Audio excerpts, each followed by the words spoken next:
Marilah merendahkan diri di hadapan tahta Allah yang kudus, kita tabiskan ibadah ini.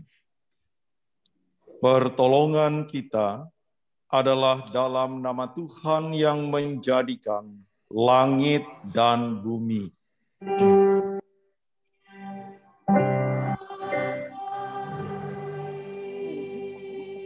Suaranya. Yang membimbing ibadah pada hari Minggu ketiga Prapaskah ini dari Yeremia pasal 33 ayatnya yang ke-11. Akan terdengar lagi suara kegirangan dan suara sukacita. Suara pengantin laki-laki dan suara pengantin perempuan. Suara orang-orang yang mengatakan, bersyukurlah kepada Tuhan semesta alam, sebab Tuhan itu baik, bahwasannya untuk selama-lamanya kasih setianya, sambil mempersembahkan korban syukur di rumah Tuhan, sebab aku akan memulihkan keadaan negeri ini seperti dahulu, firman Tuhan. Demikian nats pembimbing, terimalah salam. Kasih karunia, rahmat dan damai sejahtera dari Allah Bapa dan Kristus Yesus Tuhan kita menyertai engkau. Dan menyertai-Mu juga.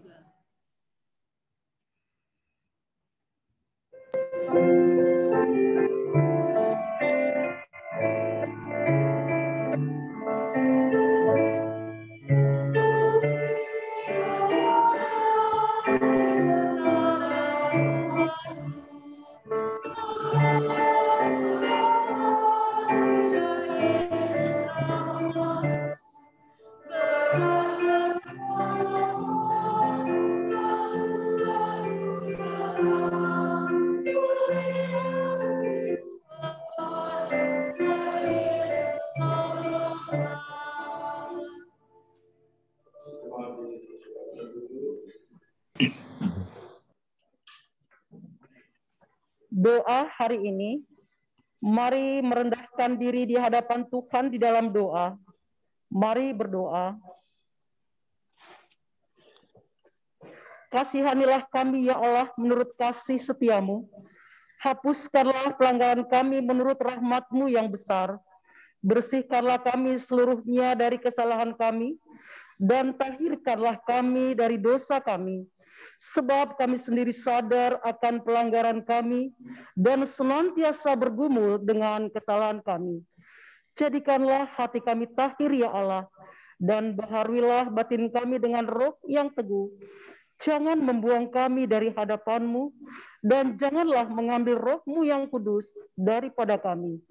Bangkitkanlah kembali pada kami kegirangan, karena selamat yang daripada-Mu, dan lengkapilah kami dengan roh kerelaan. Terima kasih Bapa, di dalam nama Putra-Mu yang tunggal, Tuhan Yesus Kristus, kami berdoa. Amin.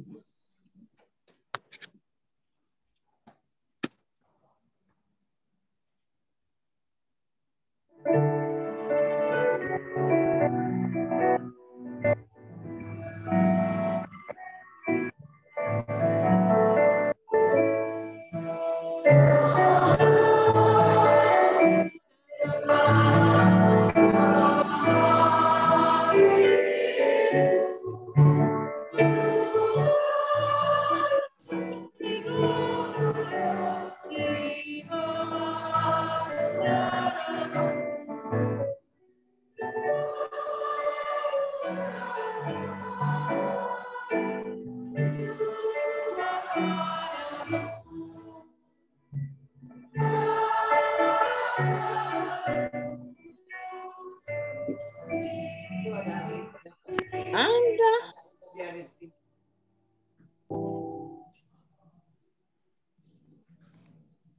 Jemaat Tuhan, mari berdoa Mohon tuntunan kuasa Roh Kudus di dalam pelayanan dan pemberitaan firman Tuhan. Kita berdoa. Ya Allah yang Maha Kasih, Tuhan yang berkuasa atas kehidupan, Allah yang menentukan perjalanan sejarah, ke dalam tangan pengasihan dan pertolongan-Mu ya Tuhan, kami datang berserah, sebab di dalam penyerahan diri kami mau menyatakan kasih kami kepada Tuhan.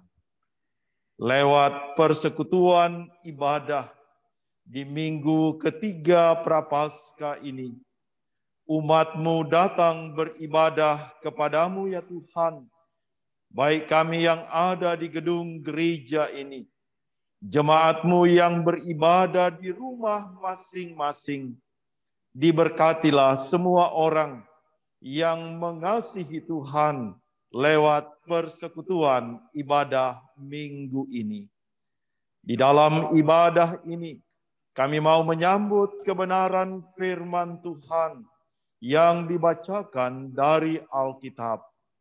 Roh Kudus Tuhan menuntun kami supaya kebenaran firman-Mu menjadi pedoman bagi kehidupan, dan di dalam kebenaran firman-Mu kami mampu melakukan kehendak-Mu ya Tuhan sebagai kesaksian dalam kehidupan kami. Amin. Jemaat Tuhan, mari berdiri untuk mendengar firman Tuhan. Hosiana.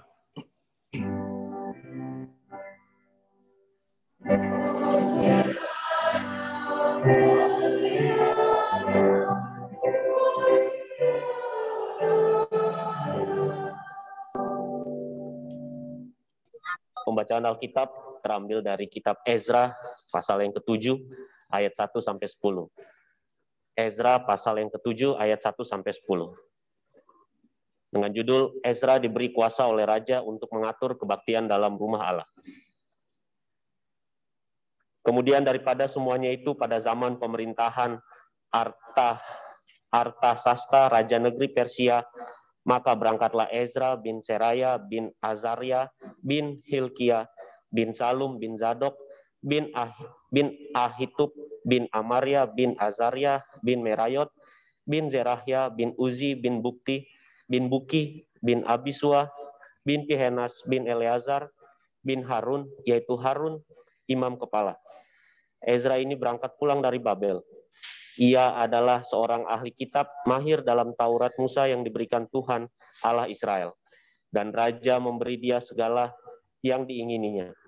Oleh karena tangan Tuhan, Allahnya melindungi dia.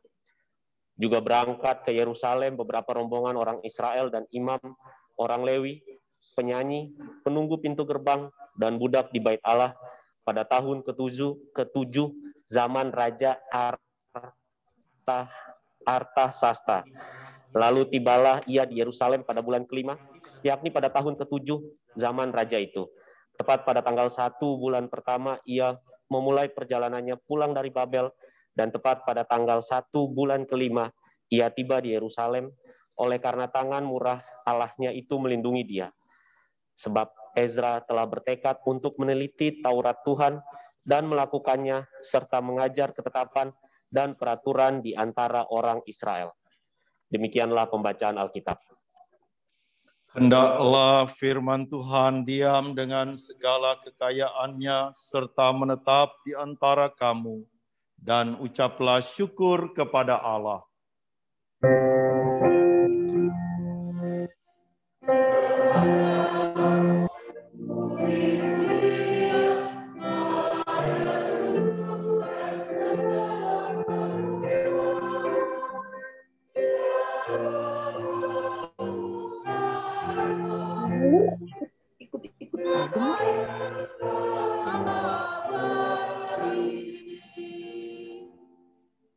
Jemaat dipersilakan duduk.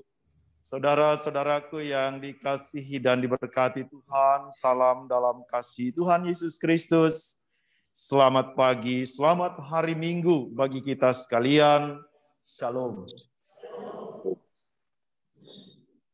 Sekitar tahun 60-an sebelum era komputer dan era digital itu ada, seorang juru ketik, karena pada waktu itu segala sesuatu dalam bentuk cetakan atau tulisan itu biasanya disalin lewat ketikan, kan gitu. Kalau Bapak Ibu yang hidup di tahun 70, 80 itu pasti mengenal yang namanya mesin ketik, gitu ya. Kalau zaman dulu paling keren tuh namanya mesin ketik Brother. Kalau mesin jahit namanya Singer. Kalau yang agak-agak beres namanya Geiger, gitu ya. Jadi artinya pada tahun 60-an itu ada seorang juru ketik di Texas. Dia melakukan kesalahan ketika dia mengetik. Dan memang dia berusaha supaya kesalahannya itu bisa diperbaiki. Dia pergi ke garasi dan dia temukan di sana ada cat putih. Kemudian dia juga menemukan pengencer cat yang namanya thinner itu. Dia campur dan itu yang dia pakai untuk memperbaiki atau menghapus tulisan yang salah.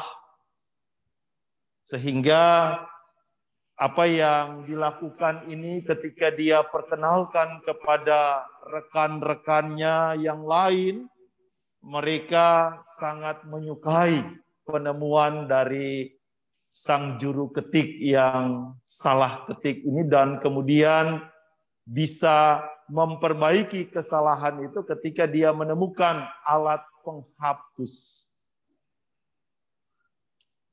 Kemudian kesalahan yang ia buat ini ternyata membawa berkat.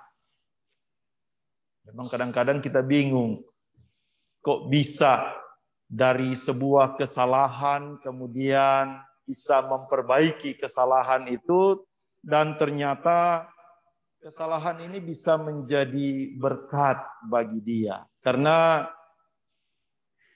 tak lama setelah dia menemukan alat penghapus ini, kemudian perusahaan 3M waktu itu yang ada di Amerika membeli produk yang dia buat tadi dari campuran cat dan thinner itu seharga $3 juta pada waktu itu. Nah, dari kisah ini kita mengenal bahwa penemuan yang terjadi akibat dari sebuah kesalahan, lahirlah produk yang namanya Tipp-Ex. Pakai Tipp-Ex gitu ya, ada yang cair itu kotaknya atau bungkus plastiknya itu biasanya warna merah, ada yang putih, kemudian berkembang sekarang ada macam-macam gitu ya. Tapi sejak zaman digital kan sudah tidak ada lagi orang pakai mesin ketik gitu ya. Semua sudah pakai Pentium i5 atau i3 ya. Jadi kalau lagi pakai mesin ketik Pentium berapa? Pentium 0 namanya. Ya, gitu. Sudah nggak ada lagi yang pakai itu. Nah, dari cerita ini sebenarnya kita dapat mengambil hikmah bahwa dari sebuah kesalahan yang dibuat, ternyata dari kesalahan kita bisa melihat bahwa orang mampu mengambil ide-ide atau kreasi yang baik dari sebuah kesalahan. Oleh karena itu, dalam kehidupan yang kita jalani, pastilah kita semua pernah melakukan kesalahan. Bahkan dalam mencoba sesuatu, pasti juga ada banyak kesalahan sebelum kita menemukan cara-cara untuk memperbaikinya. Kan begitu, kalau ibu-ibu di rumah itu biasanya yang lagi demen bikin kue begitu ya. Kan kalau sudah campur semua telur, tepung, apalagi maizena, campur macam-macam semua begitu ya. Sudah sesuai dengan resepnya. Tapi ketika masuk di oven, apa yang terjadi? Pas ditarik dari oven, sudah matang. Ternyata kuenya bantat. Mereka bilang ada sih kuenya, cuma kalau lempar anjing pasti anjingnya mati gitu ya. Tapi kan bukan berarti bahwa ibu-ibu itu berhenti mencoba untuk bikin kue. Dia akan cari caranya supaya kesalahan yang dibuat itu bisa diperbaiki. Jadi artinya kesalahan itu memang harus diperbaiki. Dan orang yang berusaha untuk memperbaiki kesalahan adalah mereka yang justru menemukan banyak hal yang baik dari upaya untuk memperbaiki kesalahan itu. Makanya ada sebuah buku itu judulnya Jangan Takut untuk Gagal, gitu ya. Ya, begitu. Jadi jangan takut untuk gagal, ya. Karena dari kegagalan itulah kita belajar banyak hal untuk memperbaiki apa yang salah. Nah, firman Tuhan yang kita baca dari kitab Esra pasal 7, atau secara khusus kitab Esra ini sebenarnya kisahnya adalah umat yang kembali dari pembuangan dan berusaha memperbaiki kesalahan atau kegagalan, ya. Oh iya.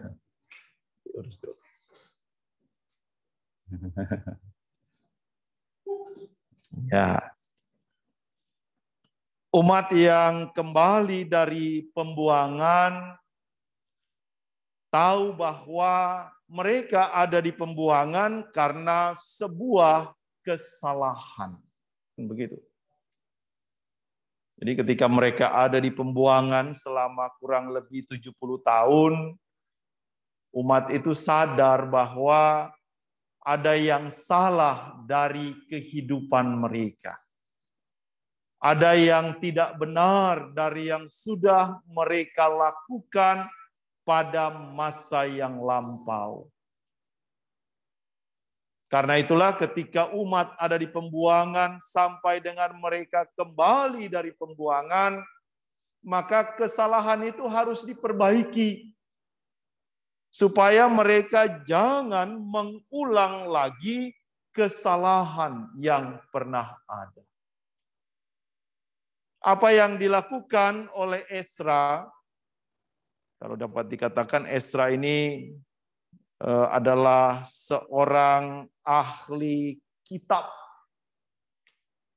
Seorang yang mempelajari dan memahami tentang Taurat Tuhan. Ketika umat kembali dari pembuangan, kesalahan umat ketika mereka jatuh dalam pembuangan itu sebenarnya adalah ketika umat tidak lagi memakai Taurat dan ketetapan Tuhan sebagai pedoman dalam kehidupan. Kan kita bisa baca dalam kehidupan kita pun sekarang ini, jikalau hidup kita sudah tidak lagi selaras dengan firman Tuhan, sudah tidak lagi selaras dengan kehendak Tuhan, maka pasti ada banyak kekacauan yang terjadi pada hidup kita. Begitu sebenarnya. Orang yang sesuai dengan kehendak Tuhan, itu sama dengan orang yang menimbun kesalahan dalam hidupnya. Kan kalau kesalahan itu semakin banyak, maka jalan kehidupan kita itu pasti akan berantakan, akan kacau. Karena jalan Tuhan tidak kita ikuti. Umat Israel pun begitu. Ketika pada zaman mereka tidak taat dan tidak setia kepada Tuhan, mereka dikacaukan oleh kesalahannya dan dibawa ke pembuangan. Nah, di pembuangan itulah sebenarnya mereka belajar memperbaiki kesalahan. Bahkan ketika mereka kembali dari pembuangan untuk memenuhi janji Allah, umat yang kembali dari pembuangan itu harus juga menyadari untuk tidak membuat kesalahan yang sama. Di bawah pimpinan Ezra ini pulang dari Babel sebagai rombongan kedua setelah Zerubabel bin Shealtiel. Ia adalah seorang ahli kitab yang mahir dalam Taurat Musa. Jadi artinya Ezra ini memahami tentang Taurat dan pengajaran-pengajarannya diperlukan supaya umat dapat hidup sesuai dengan kehendak Tuhan. Apa yang dilakukan oleh Ezra sebagai upaya supaya orang-orang dapat memahami dan melakukan kehendak Tuhan. Yang kedua, upaya Ezra ini untuk mencegah pengaruh dari penduduk sekitar Israel dan Yerusalem yang banyak menyembah berhala. Kan kalau orang sudah tahu apa yang menjadi kesalahannya, maka upaya untuk memperbaiki kesalahan itu adalah cara yang terbaik supaya hidupnya tidak lagi berjalan di dalam kesalahan-kesalahan itu. Nah, apa yang dilakukan oleh Ezra, sebagaimana dikatakan oleh firman Tuhan setelah umat tiba di Yerusalem. Ketika mereka pulang dari Babel, Ezra memiliki tekad untuk meneliti Taurat Tuhan, melakukan serta mengajar ketetapan dan peraturan di antara orang Israel. Jadi artinya Ezra mau katakan, kembalilah kepada Taurat Tuhan. Kembali kepada firman Tuhan.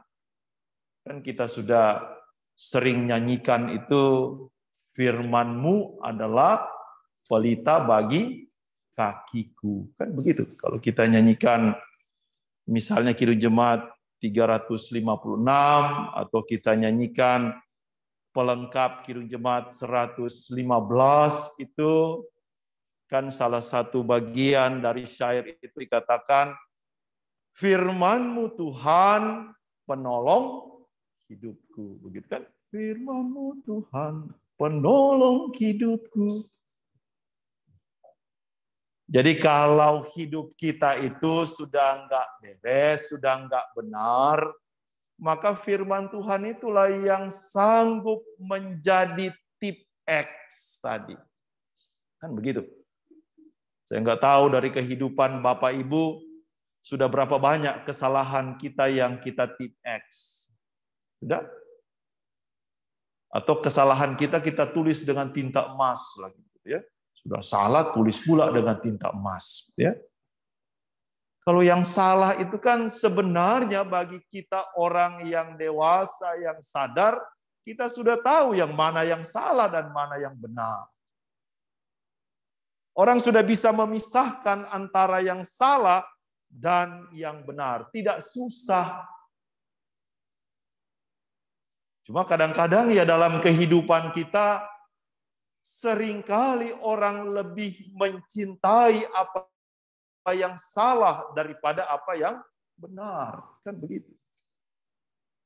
Sehingga tidak saja kehidupan kita, bahkan kehidupan bermasyarakat pun begitu. Sehingga orang sering memplesetkan lagu Maju Tak Gentar, itu kan jadi maju tak gentar membela yang bayar katanya, ya. Kan jadi rusak semua tatanan kehidupan. Kalau orang tidak kembali kepada firman Tuhan, tidak kembali kepada kehendak Tuhan, maka tatanan itu semakin lama akan semakin rusak. Kan bisa dibayangkan, kalau segala sesuatu itu semakin rusak dan tidak diperbaiki, apa jadinya? Dengan kehidupan kita pun begitu. Kalau orang melihat ada yang tidak benar, ada yang tidak beres dari hidupnya, ini ya salah, ini melakukan sesuatu yang tidak berkenan kepada Tuhan, dan kita tidak memperbaikinya, ya suatu saat hidup kita akan roboh. Segala sesuatu itu akan menjadi berantakan, kacau balau. Seandainya umat Israel menyadari lebih awal tentang kesalahan mereka dan memperbaikinya, kan tidak perlu mereka pergi ke pembuangan selama 70 tahun. Tetapi ternyata umat memilih untuk tidak memperbaiki kesalahannya. Kan akhirnya mereka pergi ke pembuangan 70 tahun. Ya bagus juga. Kalau tadi bikin kesalahan, dihukum, kemudian sadar. Karena banyak juga orang yang sudah dihukum yang nggak sadar-sadar. Saya pernah kunjungan waktu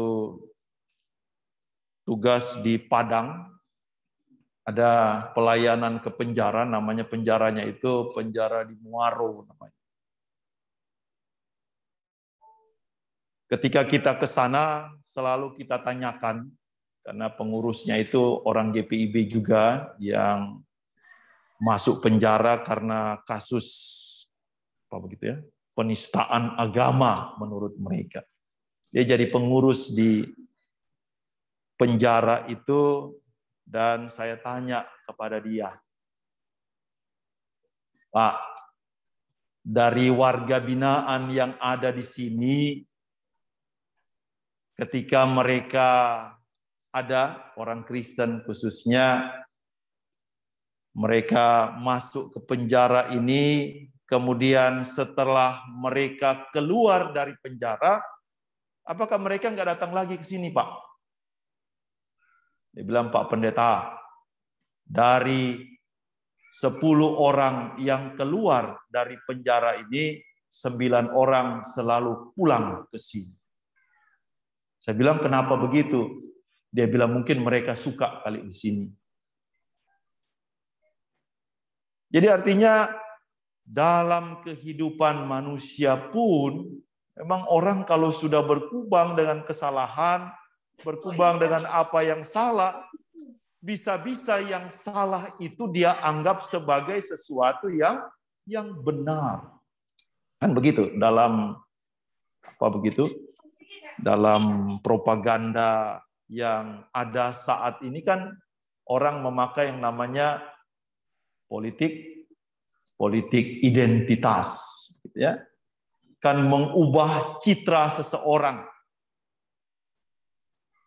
Orang sering katakan kalau yang salah itu terus diberitakan sebagai sesuatu yang benar, maka dia pasti akan menjadi benar. Kan pengaruh media ini luar biasa.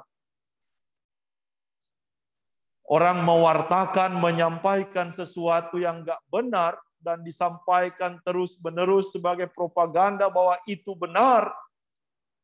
Akhirnya lama-lama orang bilang, ya sudah itulah yang benar. Memang sulit dalam kehidupan kita. pengaruh banyak hal seringkali menyesatkan hidup kita. Kan begitu. Kan kadang-kadang orang nggak tahu bahwa jalannya ini sudah salah. Jalannya ini nggak benar. Dan sering saya katakan bahwa memang kalau kita sudah salah jalan, malas muternya. Orang katakan ya terus aja, mau sampai di jurang kayak mau sampai di mana, pokoknya terus aja. Kenapa? Karena kalau mau putar balik itu lama, capek, gitu ya. Banyak orang yang tidak mau memutar balik. Orang mau berjalan terus-menerus dalam kesalahannya dan tidak mau berbalik. Padahal berbalik itu sendiri sebenarnya memiliki arti pertobatan. Begitu. Dalam Alkitab itu bertobat itu berbalik.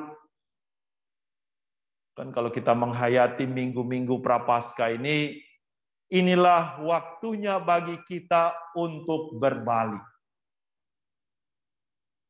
Memang ada yang berbalik jalannya mungkin pendek, ada yang jalannya panjang.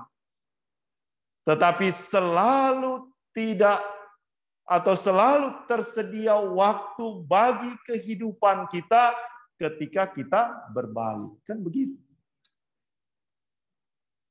Karena kalau berbalik itu sudah mati yang nggak ada gunanya, begitu ya.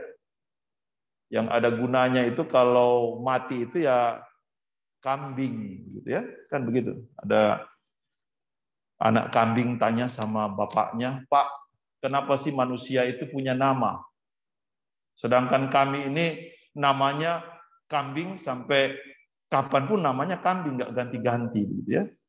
Bapaknya bilang, bersyukurlah nak, karena kita ini memang ketika hidup namanya satu kambing. Manusia itu namanya macam-macam. Tapi ketika kita mati, maka kita jadi punya banyak nama. Ada sate kambing, ada gulai kambing, ada tongseng kambing, begitu ya. Dan ketika kita mati, kita berguna. Kalau manusia itu dia sudah mati, maka dia tidak berguna. Kadang-kadang ada tongseng bebek, tongseng apa begitu ya. Tongseng A, tongseng B begitu ya. Jadi artinya dalam konteks kehidupan kita sebagai manusia, selama kita hidup, buatlah hidup kita ini berguna. Kalau Tuhan masih memberikan kita kesempatan untuk menjalani kehidupan, maka pakailah waktu kehidupan itu dengan baik. Kan begitu. Kalau di nyanyian sih keren-keren tulisannya, gitu ya. Nyanyi di kamar mandi, di ruang teras, di mana begitu ya. Hidup ini adalah kesempatan. Tetapi tidak memakai kesempatan itu dengan baik. Kalau Tuhan masih memberikan kita waktu kehidupan, pakailah waktu kehidupan ini dengan baik. Yang utama ketika kita mau memakai waktu kehidupan ini dengan baik adalah kita menghayati dan melakukan firman Tuhan. Kan itu yang paling utama. Karena orang yang berpegang kepada firman Tuhan menurut Mazmur pasal 1 itu, merenungkan Taurat itu atau firman Tuhan itu kapan waktunya? Siang dan malam, begitu ya. Makanya GPIB itu punya Sabda Bina Umat pagi dan malam. Mereka bilang, Pak Pendeta, pagi kami sudah berangkat kerja, pulang sudah mengantuk. Terus kapan baca SBU-nya? Ya kalau sempat. Sama dengan firman Tuhan. Kita kok membaca firman Tuhan kalau sempat. Kita beribadah kalau sempat. Tapi kalau sudah lagi susah, kita berdoa, tidak amin-amin. Terus apa yang Tuhan jawab? Ya, saya mau tolong kamu kalau sempat. Kita kan suka begitu dengan Tuhan. Kita mau hidup suka-suka, tetapi pinginnya Tuhan itu mau melakukan kehendak kita sesuai dengan mau kita. Kan tidak adil seperti itu. Orang kok dengan Tuhan bilangnya kalau sempat, tapi kalau minta Tuhan mengabulkan doanya, kalau perlu waktu itu langsung Tuhan jawab. Kan nggak adil namanya. Kalau kita meminta kepada Tuhan, ukurlah pantas nggak kita minta itu sama Tuhan. Kan aneh-aneh aja kadang-kadang doa-doa kita itu ya begitu. Apalagi zaman masih pakai pengucapan syukur, makanan segala macam binatang ada di sana begitu ya. Terus Pak Pendeta tolong didoakan. Udahlah Pak Pendeta doakan begitu ya. Terus yang darah tinggi, asam urat, jantung, kolesterol menghadap meja, terus ambil setinggi gunung Galunggung ya. Terus tanya, "Pak, kan lagi sakit." Dibilang nggak apa-apa, yang penting sudah didoakan. Memangnya doa makan itu bisa mengurangi kolesterol? Nggak. Tetap aja kolesterolnya melekat di situ. Makanya kalau yang doa makan itu jangan cuma berdoa untuk makanan, berdoa supaya kita itu makan dengan hikmat Tuhan. Makan dengan hikmat Tuhan itu apa? Ya seperti doa Bapa kami. Berikanlah makanan secukupnya. Jadi jangan makannya terlalu banyak. Karena orang yang makan terlalu banyak, ya jadi berdosa kita sama tubuh kita. Walaupun sudah didoakan, memangnya doa itu bisa membersihkan lemak dari B2, gitu ya? Kan nggak bisa. Yang bisa membersihkan atau menghalangi itu adalah hikmat Tuhan yang mengajar kita supaya kita mencukupkan sesuai dengan kebutuhan kita. Kalau dokter bilang sudah jangan makan, ya jangan dimakan, nggak usah paksa, begitu ya. Tapi Pak Pendeta, kan lidah saya ini nggak bisa ditahan. Saya bilang sudah, lidahnya dikasih pakai masker aja sekalian, gitu ya. Lalu rakus, gitu ya. Jadi artinya dalam kehidupan yang kita jalani, ketika orang hidup dekat dengan Tuhan, maka hikmat Tuhan itu selalu ada pada dirinya. Kan begitu. Makanya ada orang yang terus membaca Alkitab. Kan di PKB itu ada yang namanya program baca Alkitab. Saya tanya, sudah tamat belum? Jangankan tamat, Pak Pendeta, Kejadian aja nggak tamat-tamat, gitu ya. Kan susah jadinya kita. Jangan kita bilang sama Tuhan, Tuhan saya pengen ini dan itu. Tuhan bilang, pengennya saja kamu nggak bikin, kok kamu pinginnya begini dan begitu. Jadi kalau kita pengen supaya Tuhan bikin yang begini untuk hidup kita, kita ukur diri saya, sudah nggak kita buat apa yang Tuhan pengen dari kita. Kalau itu yang sudah terjadi, ya kan orang akan tenang dalam hidupnya karena dia tahu yang dia minta itu sesuai dengan kehendak Tuhan. Tuhan Yesus saja ketika dia mau menyerahkan dirinya, dia katakan, aduh Tuhan, kalau cawan ini saja bisa berlalu daripadaku, janganlah. Tapi Yesus katakan, enggak begitu rupanya. Bukan kehendakku, tetapi kehendak-Mu-lah yang jadi. Pengakuan seperti ini penting untuk membawa kesadaran bahwa yang kita lakukan, yang kita minta, yang kita inginkan, semuanya harus sesuai dengan rencana Tuhan. Kan demikian yang harus terjadi. Kita tidak meminta kepada Tuhan segala hal yang justru mustahil bagi kita. Kan tidak mungkin kalau saya berdoa, Tuhan saya ini kurang ganteng, tolong tambahkan kegantengan saya. Tuhan bilang ambil aja sisir, baru sisir, itu obat ganteng gitu ya. Kan tidak begitu ceritanya. Justru orang bersyukur ya, terima kasih Tuhan, walaupun saya tidak ganteng tapi saya kan kaya. Walaupun saya begini, tapi tetap ada berkat dalam kehidupanku. Walaupun saya begini, tetap Tuhan memberkati hidupku. Itu artinya apa? Artinya kita bersyukur. Kan orang katakan, kalau orang bersyukur itu adalah mereka yang berbahagia. Menjalani kehidupan itu dengan sukacita.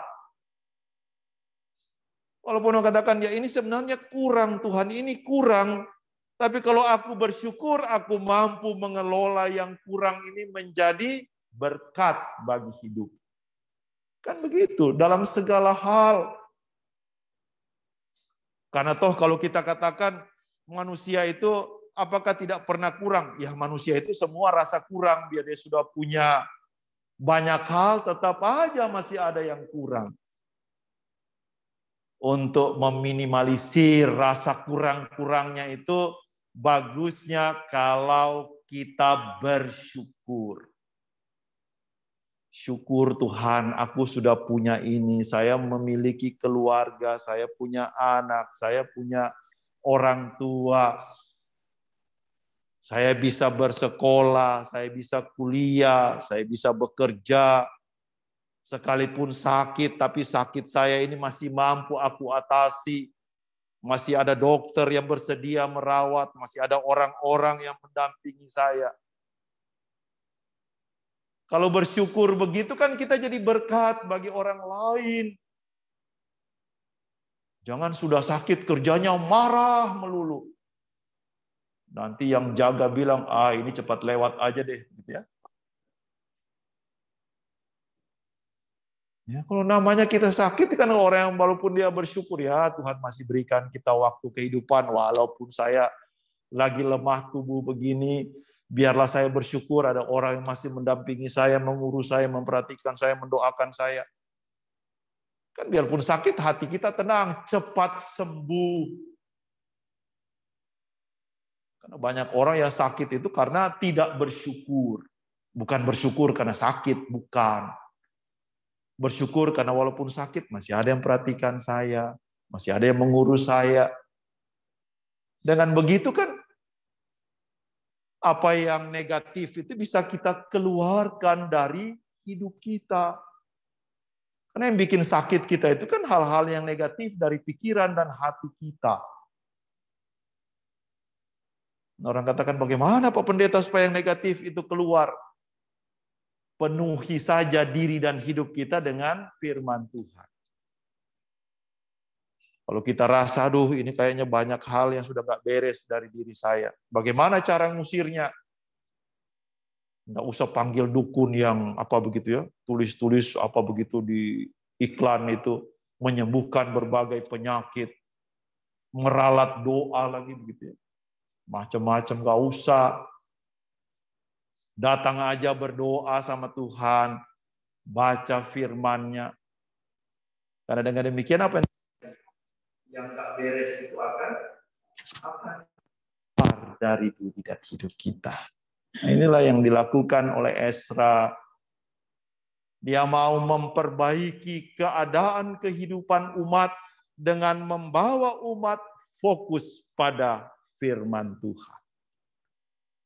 Karena dengan mereka fokus kepada firman Tuhan, Ezra percaya bahwa kehidupan negara, kehidupan masyarakat, kehidupan sosial, kehidupan jemaat, otomatis akan berjalan dengan baik.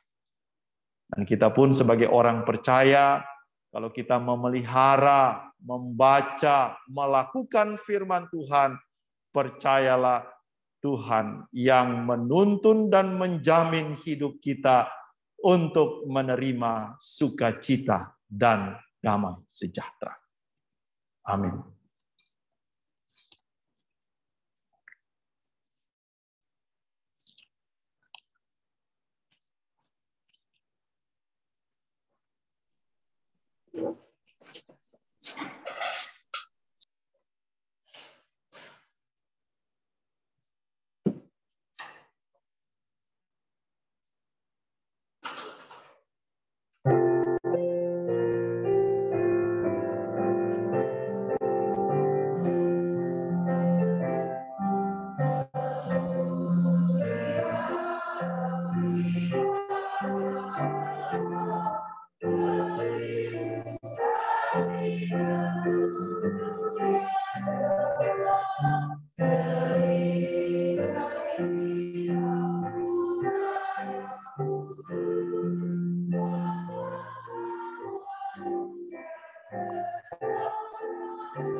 Jemaat Tuhan, mari berdiri. Bersama semua orang percaya di segala waktu dan tempat, kita mengaku iman menurut pengakuan iman rasuli. Dengan hati dan mulut, masing-masing kita berkata, aku percaya kepada Allah, Bapa yang Maha Kuasa, Khalik langit dan bumi, dan kepada Yesus Kristus, anaknya yang tunggal Tuhan kita, yang dikandung daripada Roh Kudus, dan darah Maria, yang menderita di bawah pemerintahan Pontius Pilatus, disalibkan, mati dan dikuburkan, turun ke dalam kerajaan maut. Pada hari yang ketiga, bangkit pula antara orang mati, naik ke sorga, di sebelah kanan Allah, Bapa yang Maha Kuasa, dan akan datang dari sana untuk menghakimi orang yang hidup dan yang mati. Aku percaya kepada Roh Kudus, gereja yang kudus dan am, persekutuan orang kudus, pengampunan dosa, kebangkitan daging, dan hidup yang kekal. Jemaat dipersilakan duduk. Marilah kita bersatu hati di dalam doa syafaat. Kita berdoa. Kami menaikkan syukur kepadamu ya Tuhan, karena kasih anugerah pemeliharaan Tuhan bagi kehidupan kami. Sehingga pada hari ini, dengan perkenaan dan kasih Tuhan, kami dapat bersekutu, kami dapat mengangkat pujian, kami mendengarkan sabda kebenaran firman-Mu yang meneguhkan kami sebagai orang percaya, supaya kami tetap berpegang kepada perintah dan ketetapan-ketetapan firman Tuhan. Karena itulah yang menjamin kehidupan kami. Setiap orang, setiap keluarga yang hidup berdasarkan ketetapan dan perintah Tuhan, sebagaimana firman Tuhan menjamin kehidupan, apapun yang dilakukan pasti berhasil. Berkat-berkat Tuhan tambahkan atas kehidupan, sehingga kehidupan orang-orang percaya yang taat dan setia melakukan kehendak Tuhan jaminan penyertaan dan kasih Tuhan. Itulah yang berlaku di sepanjang kehidupan. Bahkan kehidupan anak-anak, cucu-cucu, segala keturunannya diberkati oleh Tuhan karena mereka hidup sesuai dengan kebenaran firman-Mu ya Tuhan. Tolonglah kami ya Tuhan, supaya kami dapat memperbaiki kehidupan kami, terutama ketika kami diberi kesempatan untuk menghayati firman Tuhan dalam kehidupan. Kami mampu memberikan waktu kami, supaya oleh firman-Mu kami beroleh kekuatan tuntunan, bahkan kami mampu membersihkan segala yang jahat, segala kesalahan dan dosa-dosa kami ketika kami menghayati firman-Mu. Karena dengan membaca firman Tuhan, Roh Kudus bersemayam dalam diri dan hidup kami, serta menuntun setiap jalan kehidupan, agar dalam kesaksian yang boleh kami nyatakan, kehadiran kami dapat membawa sukacita dan damai sejahtera bagi semua orang. Ya Tuhan, berkati jemaat-Mu yang beribadah pada hari Minggu ini. Kami yang beribadah di gedung gereja ini. Jemaat-jemaat yang beribadah di rumah melalui aplikasi Zoom. Kami percaya semua kami yang beribadah diberkati oleh Tuhan dalam kehidupan. Karena dalam ibadah ini kami menyatakan cinta kasih kami kepadamu ya Tuhan lewat peribadahan pada hari Minggu ini. Tuhan juga yang memberkati setiap kehidupan yang kami jalani. Berkati kami sebagai pribadi, berkati kami sebagai keluarga, berkati anak-anak cucu kami, berkati kami sebagai orang tua. Tuhan juga yang menambahkan berkat untuk usaha dan pekerjaan kami, terlebih dalam pelayanan di tengah-tengah jemaat-Mu. Dalam perkenaan dan kasih Tuhan, ketika kami meminta Tuhan menuntun jalan kehidupan, kami pun menyadari bahwa hidup dekat dengan Tuhan, hidup mengandalkan firman Tuhan yang menjamin kehidupan, itulah yang kami pakai di sepanjang anugerah kehidupan yang Tuhan anugerahkan, supaya kami dapat terus menjadi saksi-saksi yang hidup bagi kemuliaan nama Tuhan. Dalam syafaat ini ya Tuhan, kami juga mau berdoa bagi jemaat Tuhan yang saat ini dalam kelemahan tubuh. Mereka yang sakit, mereka yang memohon pertolongan Tuhan dalam pemulihan, dalam pengobatan, dalam proses kesembuhan.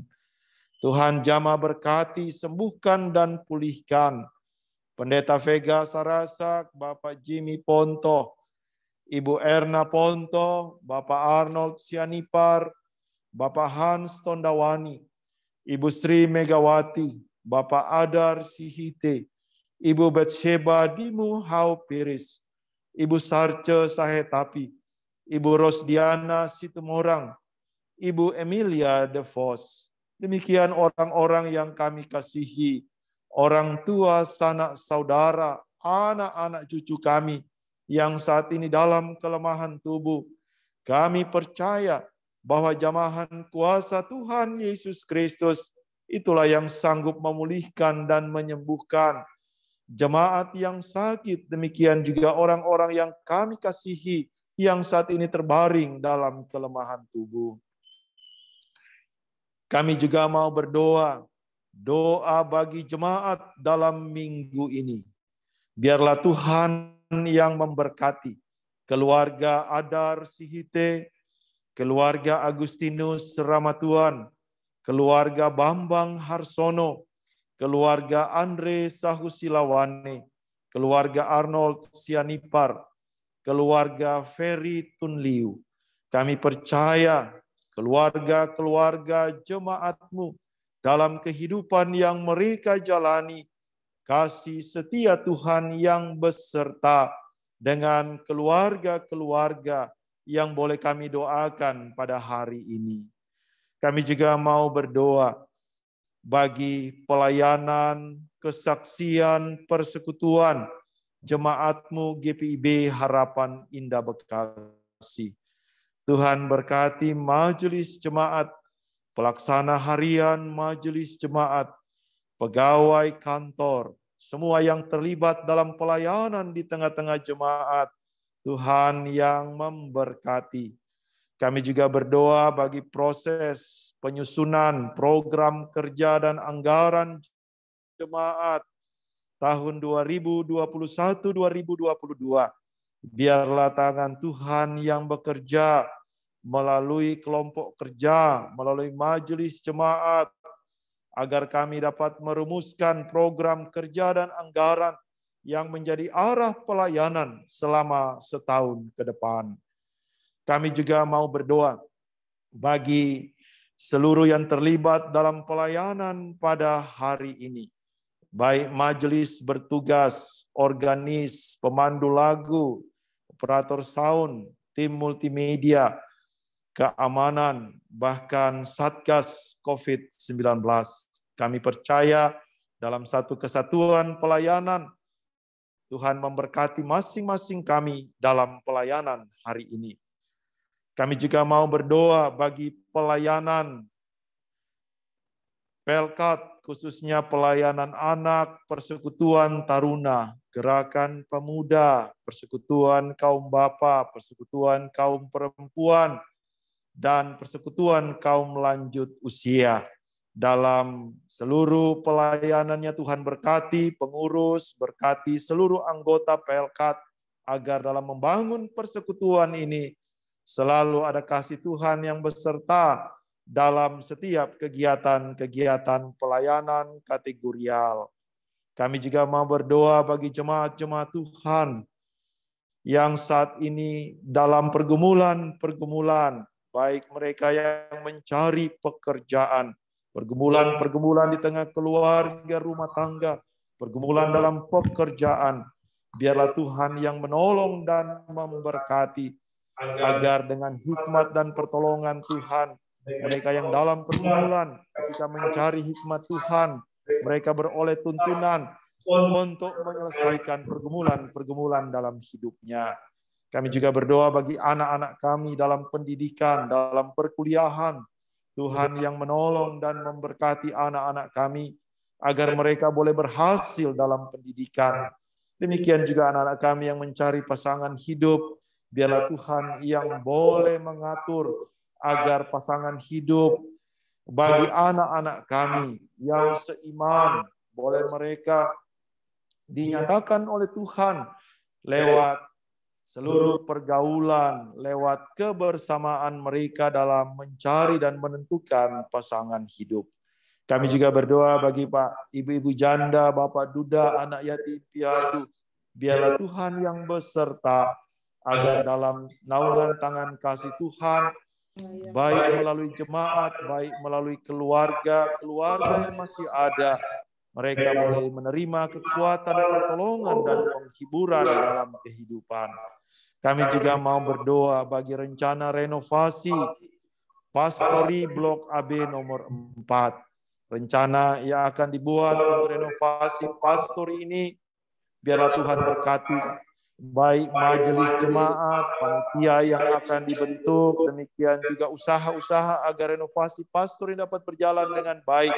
Biarlah oleh tuntunan kuasa Roh Kudus yang menggerakkan semua orang, agar rencana pembangunan pastor ini dapat berjalan dengan baik, bahkan rencana-rencana pelayanan ke depan kami serahkan dalam tangan pengasihan dan pertolongan Tuhan. Kami juga mau berdoa bagi bangsa dan negara kami, pemimpin-pemimpin kami, baik pemimpin bangsa dan negara kami, pemimpin yang ada di Kota Bekasi, aparat TNI Polri, dalam menjalankan tugas-tugas negara. Kasih Tuhan yang beserta, sehingga oleh perkenan dan kasih Tuhan mereka dimampukan untuk menjalankan tugas dan tanggung jawab dengan baik. Dan kami juga mau berdoa bagi upaya pemerintah untuk vaksinasi bagi seluruh masyarakat. Biarlah kami percaya upaya ini dapat menekan angka atau laju pertumbuhan COVID-19. Dan kami percaya lewat upaya usaha pemerintah yang Tuhan berkati, rencana menjalani seluruh vaksinasi baik yang sudah berjalan maupun yang akan dilaksanakan. Biarlah kami berserah kepada Tuhan agar seluruh masyarakat memperoleh vaksin yang dapat menjaga kesehatan, bahkan menjauhkan dari wabah COVID-19. Kami hanya berserah kepada-Mu ya Tuhan, untuk keselamatan bangsa dan negara kami, seluruh masyarakat bahkan seisi dunia ini dalam tangan pengasihan dan pertolongan Tuhan Yesus Kristus. Inilah doa kami ya Tuhan, dalam pengasihan-Mu kami mohon. Peliharalah kami dalam Yesus Kristus Tuhan yang telah mengajar kami berdoa. Bapa kami yang di sorga, dikuduskanlah nama-Mu, datanglah kerajaan-Mu, jadilah kehendak-Mu di bumi seperti di sorga.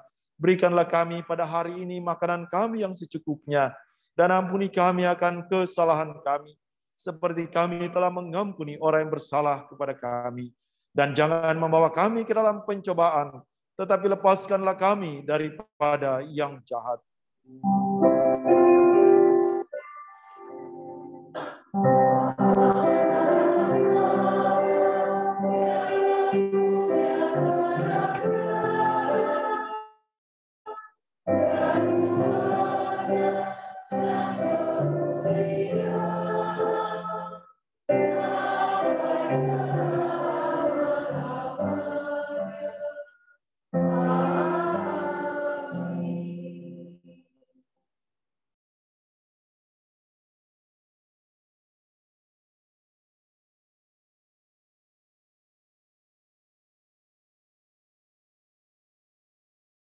Kita mengucap syukur kepada Tuhan dengan memberi persembahan kepadanya dengan dasar firman Tuhan dari 2 Korintus 9 ayat 12 yang menyatakan, sebab pelayanan kasih yang berisi pemberian ini bukan hanya mencukupkan keperluan-keperluan orang-orang kudus, tetapi juga melimpahkan syukur kepada Allah. Tuhan memberkati saudara dan persembahan saudara.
Mari berdiri. Kita berdoa untuk persembahan kita. Ya Tuhan Allah yang senantiasa menjadi sumber segala sesuatu dalam kehidupan kami mengucap syukur untuk segala berkat yang Kau beri. Engkau selalu setia dalam menjaga kami dan tak pernah meninggalkan kami.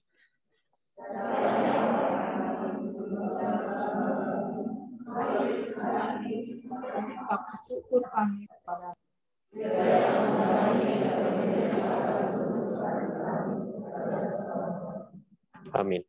Jemaat persilakan duduk kembali.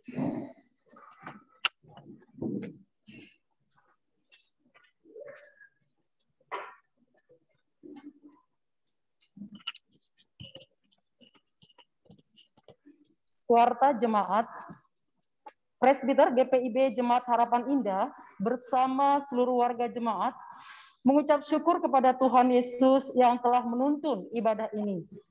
Ibadah hari Minggu ini tanggal 14 Maret 2021 pukul 9 dilayani oleh Pendeta Risto Ephraim Andaki. Kami ucapkan terima kasih kepada Bapak Pendeta atas pelayanannya. Kiranya Tuhan Yesus memberkati Bapak bersama keluarga. Terima kasih juga kami ucapkan kepada pemusik, kantoria, petugas multimedia yang sudah melayani. Tuhan Yesus memberkati. Berita duka cita, telah pulang ke rumah Bapa di surga, Nansera Sukmana Singarimbun, adik dari Ibu Jusiana Singarimbun, Sektor 5, pada hari Senin tanggal 8 Maret 2021 di Depok dalam usia 48 tahun. Dimakamkan pada hari Selasa tanggal 9 Maret 2021 di TPU Kalimulya 3 Depok. Majelis dan segenap warga jemaat GPIB Harapan Indah Bekasi menyampaikan turut berduka cita.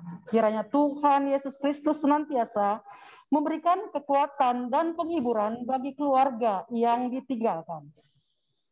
Ucapan terima kasih. GPIB Harapan Indah mengucapkan terima kasih kepada keluarga NN atas sumbangan wallpaper serta pemasangannya untuk ruang kerja pendeta. Tuhan Yesus memberkati. Kedua, keluarga Nyoman Sarasak, Jemaat Sektor 3, mengucapkan terima kasih kepada Pendeta Risto Ephraim Andaki, serta seluruh presbiter dan tim doa atas dukungan doa kepada keluarga sampai dalam kondisi pulih dan beraktivitas seperti biasa. Tuhan Yesus memberkati. GPIB Harapan Indah mengucapkan terima kasih kepada jemaat yang telah memberikan persembahan hari Minggu, kolekte, persembahan persepuluhan, persembahan PEK, persembahan syukur, dan lain-lain, baik secara langsung diantar ke gereja maupun melalui rekening bank. Tuhan Yesus memberkati. Katekisasi kelas reguler. Diinformasikan kepada seluruh jemaat bahwa pelajaran katekisasi untuk kelas reguler tahun 2021 akan dimulai pada bulan April tahun 2021. Pertemuan atau belajar dilakukan secara luring di gereja. Kami mengundang para orang tua dan calon katekisan untuk hadir dalam pertemuan yang akan dilaksanakan pada hari Jumat tanggal 26 Maret 2021 pukul 18 di gereja. Agenda pertemuan pengarahan PHMJ. Atas kehadirannya kami ucapkan terima kasih. Ibadah Jumat Agung atau Perjamuan Kudus. Diberitahukan kepada seluruh jemaat bahwa ibadah Jumat Agung atau Perjamuan Kudus di gereja tanggal 2 April akan dilaksanakan sebanyak 2 kali, yaitu pukul 7 dan pukul 10. Pelaksanaan ibadah mengikuti standar protokol kesehatan yang berlaku. Bagi jemaat yang ingin mengikuti ibadah di gereja dapat mendaftarkan diri melalui Korsek, Wakorsek masing-masing. Bagi jemaat yang tidak dapat mengikuti ibadah di gereja, dapat mengikutinya dari rumah secara live melalui aplikasi Zoom pukul 10 pagi. Anggur, roti, atau hosti, serta amplop syukur akan diantar oleh Majelis 210 ke rumah jemaat.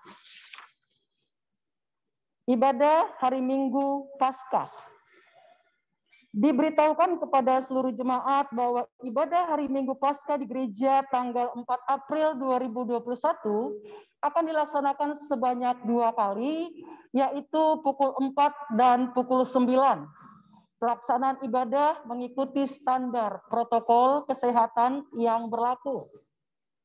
Bagi jemaat yang ingin mengikuti ibadah ini di gereja, dapat daftarkan diri melalui Korsek Wakorsek masing-masing. Bagi jemaat yang tidak dapat mengikuti ibadah di gereja, dapat mengikutinya dari rumah secara live melalui aplikasi Zoom pukul 4 pagi. Konsumsi Paskah. Dalam rangka ibadah Paskah pada tanggal 4 April 2021 pukul 4, konsumsi setelah ibadah diserahkan kepada Korsek Wakorsek 1 sampai dengan 6. Adapun konsumsinya yang perlu dipersiapkan adalah roti, arem-arem, telur, bubur kacang hijau, teh, kopi, dan susu. Dipersiapkan untuk 100 orang. Kami mengucapkan terima kasih kepada Korsek Wakorsek yang akan membantu untuk menyiapkannya.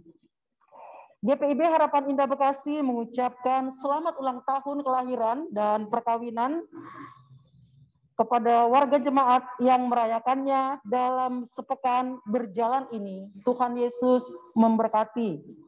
Setelah selesai ibadah ini, jemaat diminta untuk segera pulang, tidak diperkenankan untuk berkerumun, berkumpul, dan berfoto, apalagi sampai melepas masker. Patuhi protokol kesehatan yang berlaku. Demikian warta jemaat untuk minggu ini. Atas perhatiannya kami ucapkan terima kasih.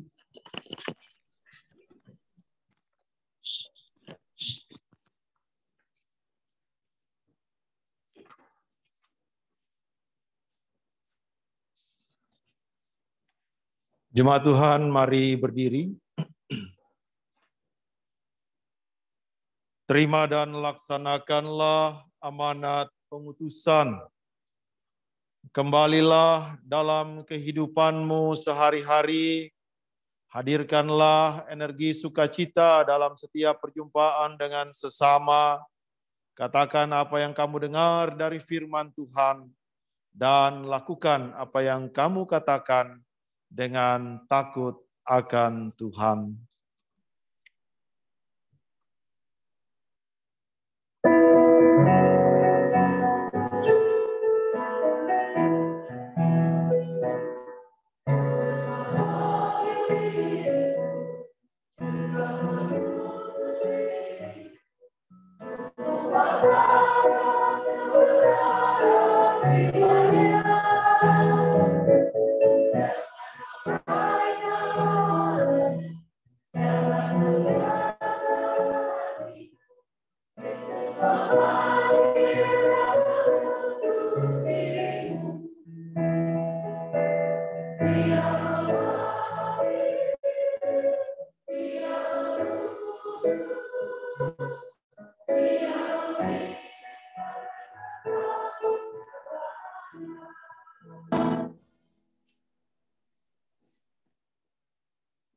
Jemaat Tuhan, arahkanlah hati dan pikiranmu kepadanya, serta terimalah berkat Tuhan.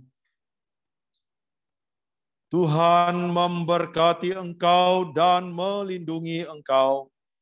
Tuhan menyinari engkau dengan wajah-Nya dan memberi engkau kasih karunia.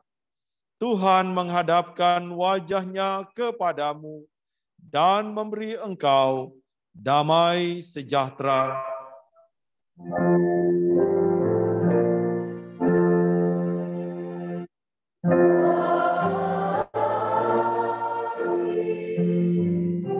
Amin.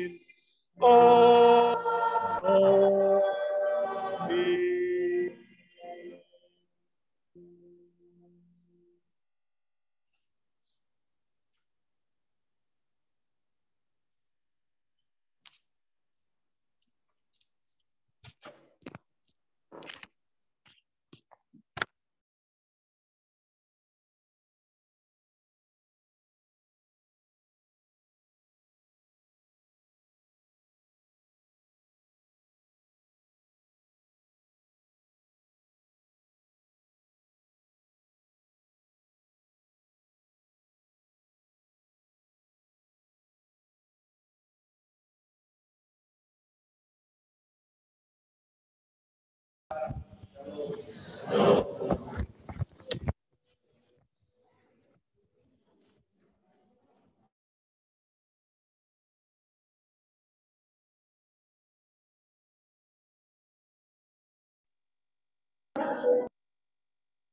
hari Minggu, saudara. Tuhan Yesus memberkati.